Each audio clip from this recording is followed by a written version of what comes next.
People in Congress and taxpayers are more than upset over the latest example of government waste.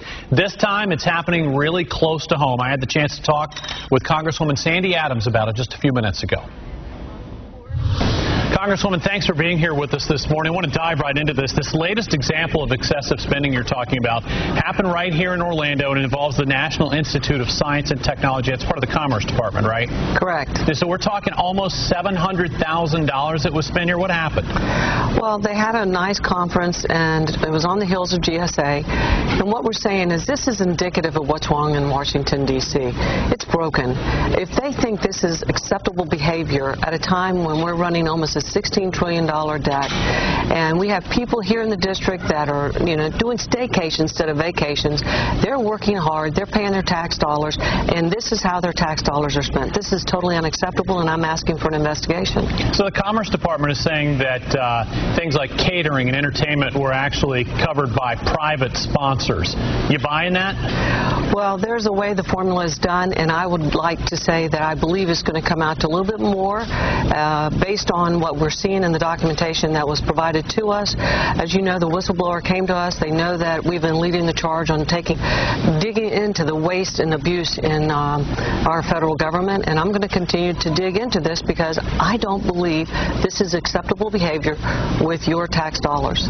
Yeah, the Commerce Department also saying that most of the attendees at this were not government workers, considering that $671,000 of your tax dollars were spent. Does it matter who was there? I think that you need to look at when they say only. I can't even imagine in our district here in Central Florida anyone saying only $671,000 when that's a lot of money.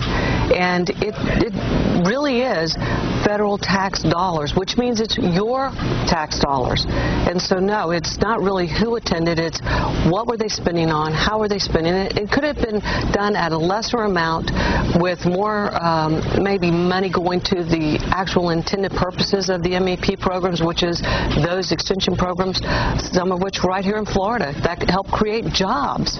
So with so much focus right now on what's considered extravagant government spending, why does this keep happening? Well, like I said, I believe this is indicative of what's been happening over the years, and that's why it's so important.